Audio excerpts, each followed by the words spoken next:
commence à être loin. Et à part ma mère qui a 91 ans, il y a très peu de gens qui sont maintenant qui sont vraiment dedans.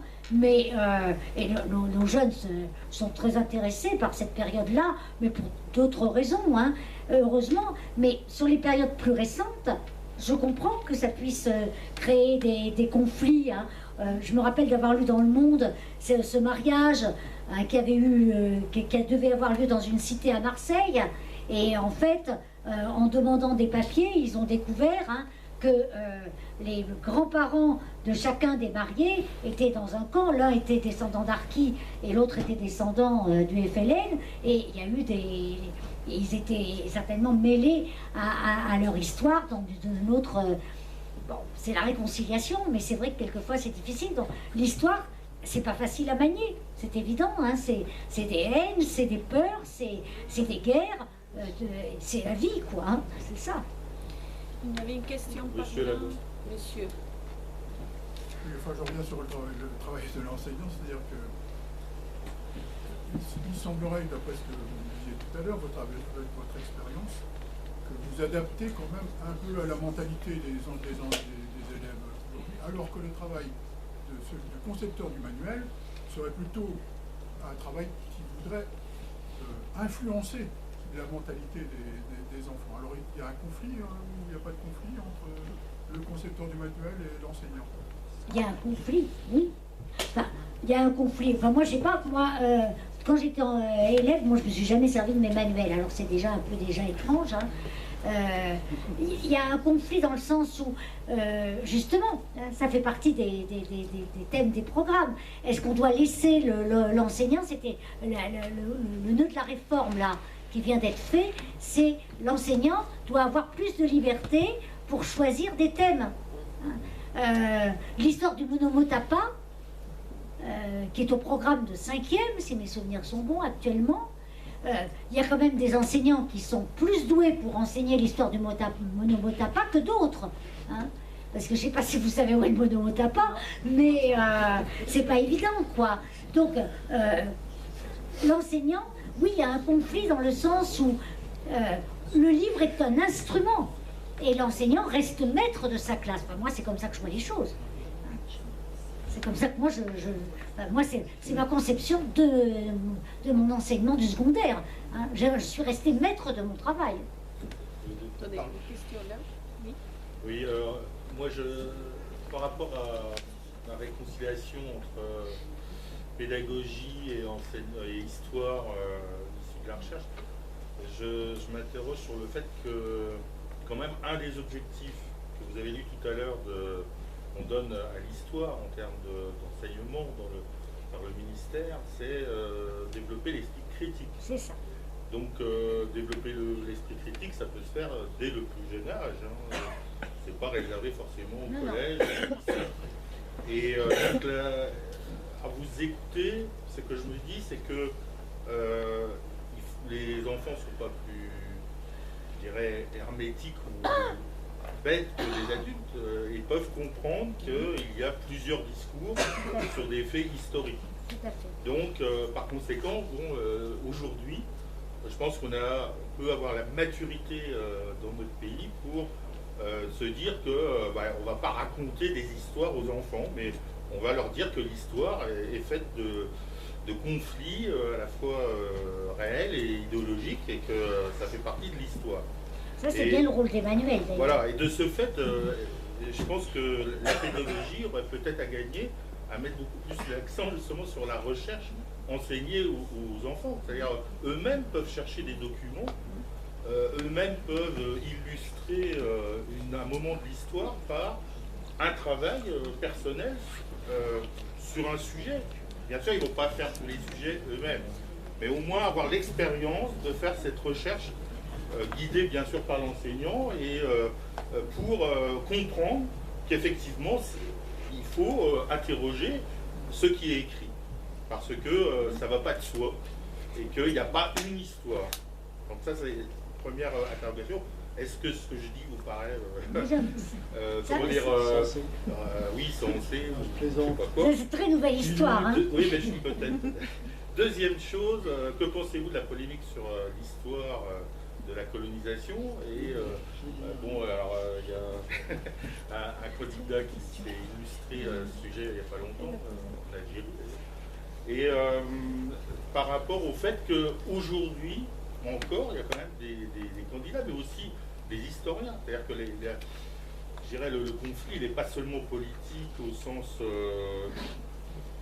comment dire, politicien. Il est, alors bien sûr, ça revêt des choses assez fortes aujourd'hui, mais en même temps, il existe aussi chez les historiens. Par exemple, Pierre Nora, il part sur un certain parti pris qui, moi, je m'interroge quand même sur ce qui peut avancer, alors que c'est plutôt quelqu'un de gauche, oui. Pierre Nora.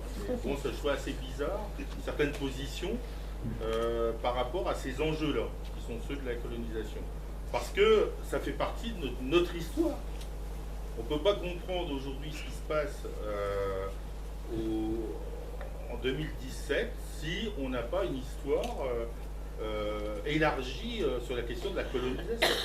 Bien sûr que, effectivement, le temps fait son œuvre, mais je pense que maintenant, il y a une certaine maturité aussi souvent à avoir, comme c'est souvent les États-Unis qui ont été très rapides pour intégrer la question du Vietnam de façon très critique. Oui. Et donc, toujours nous, on dit, on est un peu à la traîne parce qu'on n'est pas capable de voir en face notre histoire. Et ça ne veut pas dire ni culpabiliser, ni diaboliser un tel par rapport. C'est simplement faire ce travail nécessaire. Je pense aussi à l'Afrique du Sud, où Mandela, avec Desmond Tutu, a joué un rôle pour une histoire immédiate et qui était nécessaire d'intégrer pour justement la paix. C'est pas en faisant du déni qu'on va réconcilier les gens. Plus on va être dans le déni, plus, à mon avis, on risque d'exacerber les conflits. Voilà. Alors, sur la première remarque, je vous dirais, oui, c'est intéressant par rapport aux enfants, etc. Mais moi, j'en suis un peu revenue, si vous voulez. Moi qui étais une enseignante du secondaire très iconoclaste, je vous ai déjà dit mes premiers états d'âme, mais j'en ai d'autres. Parce que quand vous avez des étudiants qui arrivent en troisième année de fac et qui ne savent pas que Louis XIV et après Henri IV, vous vous posez des questions quand même. Donc je crois quand même que tôt ou tard, il faut revenir à une chronologie. Il faut vraiment... Voilà, on ne peut pas quand même vivre sans chronologie parce que ce qui m'inquiète, moi, personnellement, c'est la discontinuité des programmes. C'est-à-dire que s'il y a des trous complets, moi je ne comprends pas cela parce que, en fait, la guerre de 14, elle est préparée par la guerre de 70. Donc si vous avez enlevé la guerre de 70, qu'est-ce qui reste? Et c'est un peu partout pareil, quoi.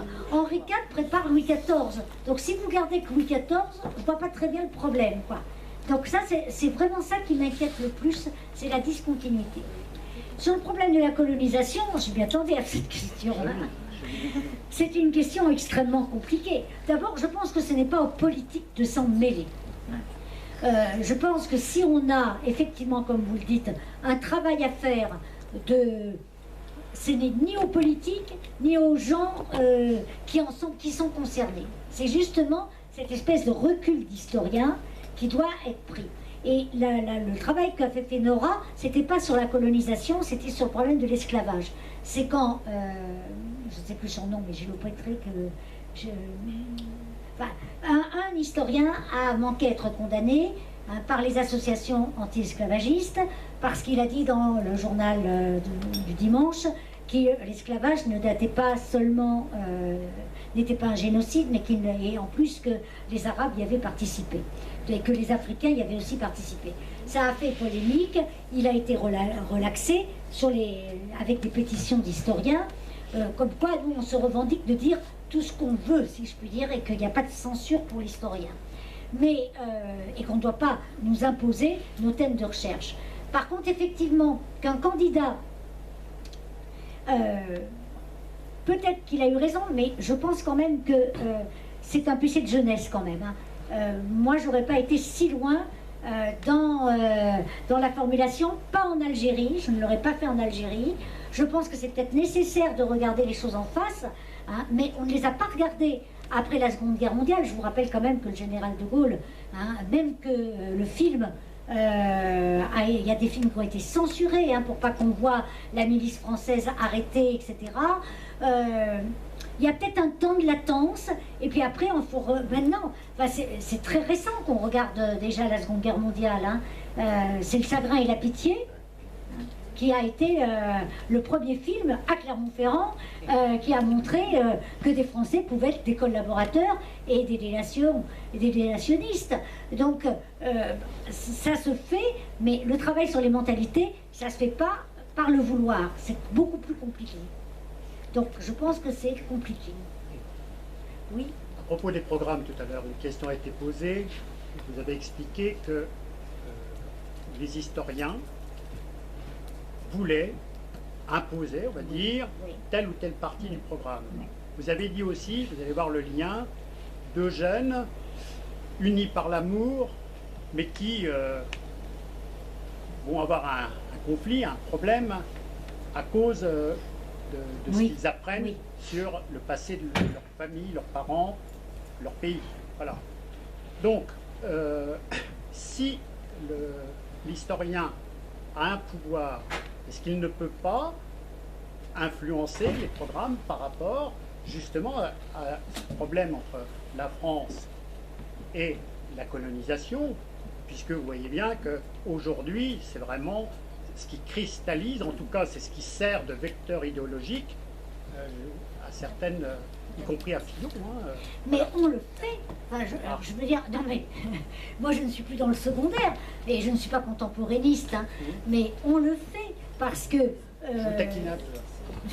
s'il y a tant de place aujourd'hui, cette fameuse histoire globale dont on a parlé, et si on donne tant de place à l'histoire du Monomotapa, c'est aussi pour cela, c'est aussi pour que les Français puissent connaître mieux d'autres religions, d'autres périodes. Donc on le fait, oui. Moi je crois que... Alors le Monomotapa, c'est le Zimbabwe, non? Alors moi, le Monomotapa, je le connais sous la forme d'une fable de La Fontaine. Deux amis s'aimaient d'amour tendre et étaient au Monomotapa. C'est une onomatopée? Non, au Monomotapa. Et c'est une région d'Afrique, je crois que c'est le Zimbabwe actuellement.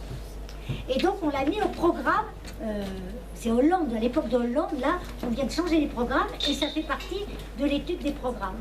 En tout cas, moi je pense que les historiens, ils ont une autorité scientifique qui devrait leur permettre justement de regarder notre passé de façon dépassionnée, scientifique. Moi je pense qu'ils le font, je ne suis pas contemporainiste, mais je pense qu'ils le font quand même. Une dernière question. Oui. Je suis tout à fait d'accord avec vous sur cette formation de la pensée. Vous avez compris que je suis encore révolté par les dogmes qu'on a voulu rentrer dans le crâne de l'être humain. J'ai été choqué il y a 10-12 ans d'entendre une conversation dans un bistrot de gamins qui allaient passer le bac dans quelques semaines. Pourquoi espéraient-ils avoir leur bac? Pourquoi on ne les fasse plus chier avec la philo?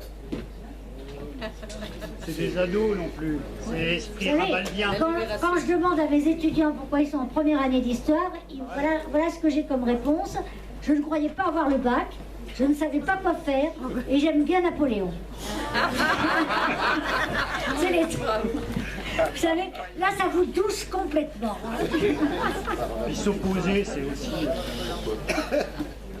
Ça vous douche un peu. Bien, écoutez, merci beaucoup pour ces éclairages, cet échange. Merci à vous d'être toujours aussi fidèles au rendez-vous de l'Université populaire. Juste avant de nous quitter, vous annoncez et on reste un peu sur le domaine de l'école, de l'éducation et la pédagogie. Notre prochain invité à l'Université populaire, la FCPE, c'est Philippe Mérieux.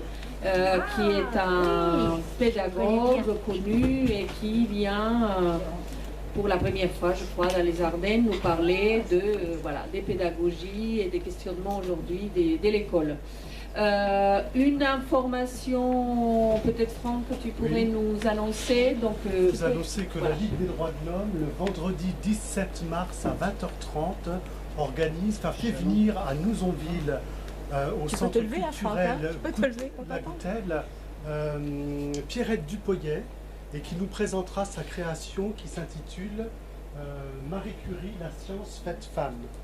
Donc on vous y invite fortement. C'est dans le cadre de la journée internationale des droits des femmes. C'est le 17 mars, c'est un vendredi, 20h30. C'est absolument pas cher, c'est 7 €. C'est en fin de temps, c'est à Nouzonville, il y a plus de place. Oui, alors, dernière chose, préciser que Philippe Mérieux, c'est le 30 mars. Donc, 30 mars, vous pouvez noter.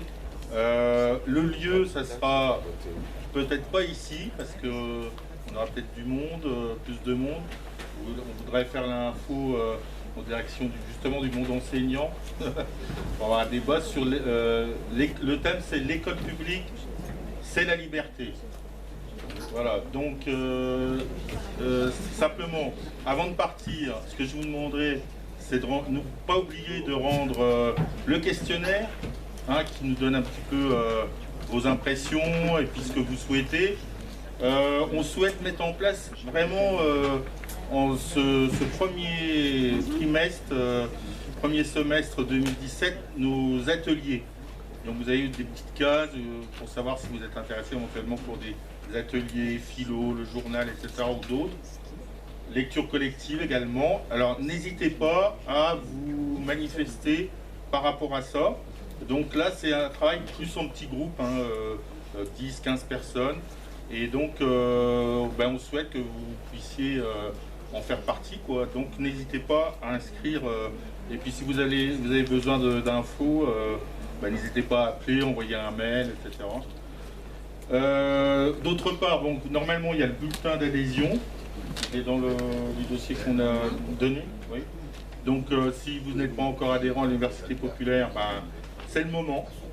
Et puis enfin, comme on souhaite être vraiment indépendant et autonome, eh bien n'hésitez pas non plus à nous faire un don si vous le pouvez et si vous le souhaitez, sachant que c'est déduit des impôts. Et donc ça vous permet de déterminer une partie de votre impôt en direction de ce que vous voulez. Voilà. Alors je vous souhaite une bonne soirée et à très bientôt. Merci.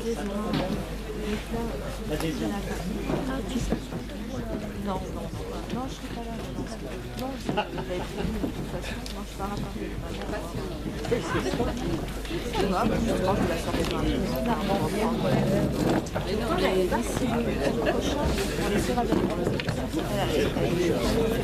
avant, elle en arrive. On ne devait pas aller voir on fait, mais bon, à la rigueur, moi je fais ça, je préfère pour les 40 jours. Oui, voilà, c'est pour les 40 jours, quand ils font un truc, ils vont faire, bien sûr. Oui, à demain, même. Faut pas oublier de ça, ça, nom de Dieu. Ça y est. Ça y est ou quoi?